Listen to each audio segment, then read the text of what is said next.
Hello to all. Mission competition में आप लोगों का बहुत बहुत स्वागत। होप सो आप लोग बहुत बहुत अच्छे होंगे और आप लोगों की पढ़ाई भी बहुत अच्छी चल रही होगी।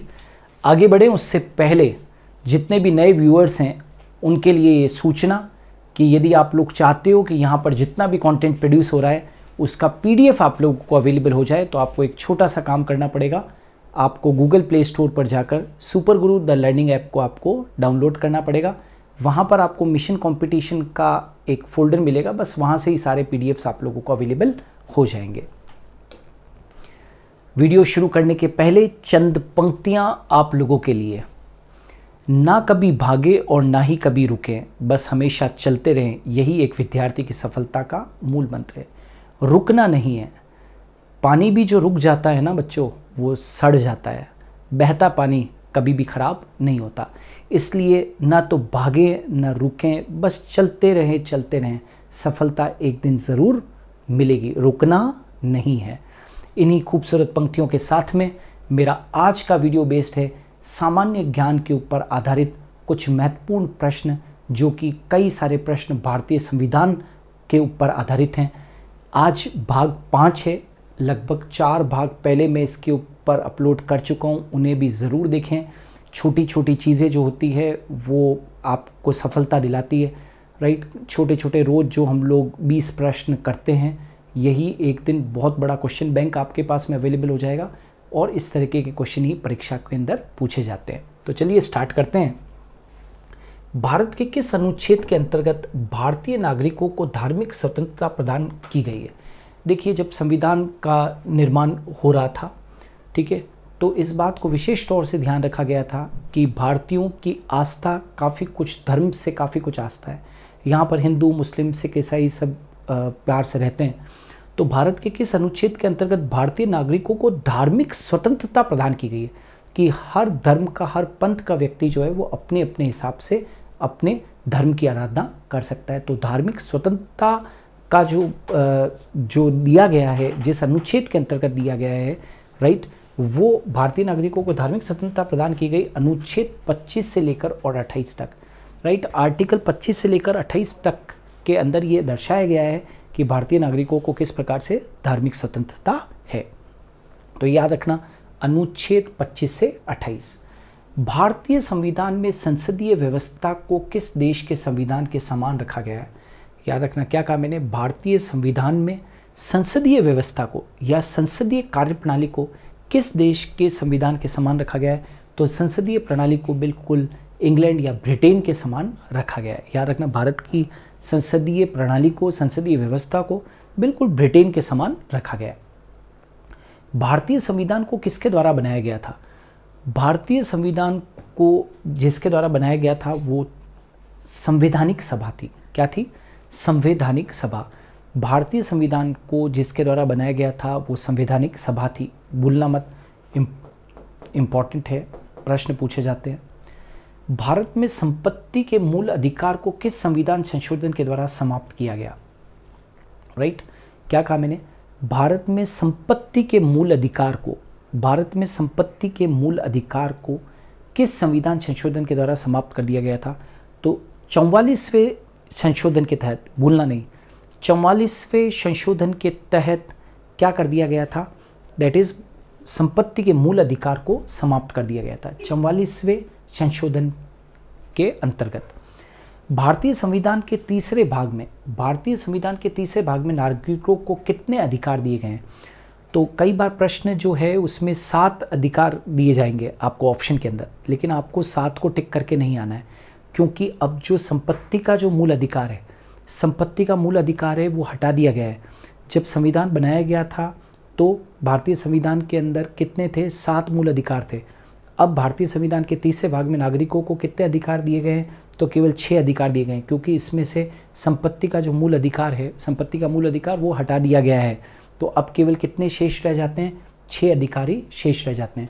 तो वेरी इंपॉर्टेंट, आपसे प्रश्न पूछा जाए कि वर्तमान में भारतीय संविधान के अंदर नागरिकों को कितने अधिकार दिए गए? तो 7 नहीं 6 दिए गए हैं।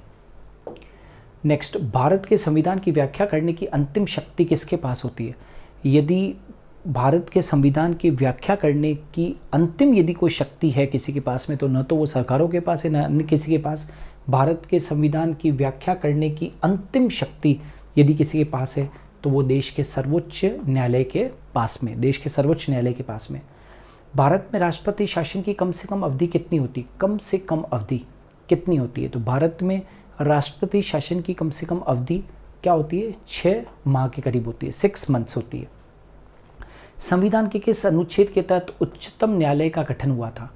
राइट, क्या कहा मैंने कि संविधान के किस आर्टिकल के तहत, संविधान के किस आर्टिकल के तहत उच्चतम न्यायालय का गठन हुआ? तो याद रखना अनुच्छेद 124 है ना, यानी कि आर्टिकल 124, अनुच्छेद 124 के तहत उच्चतम न्यायालय का गठन किया गया, जिसमें कहा गया था कि भाई उसमें एक मुख्य उच्चतम न्यायालय का न्यायाधीश होंगे।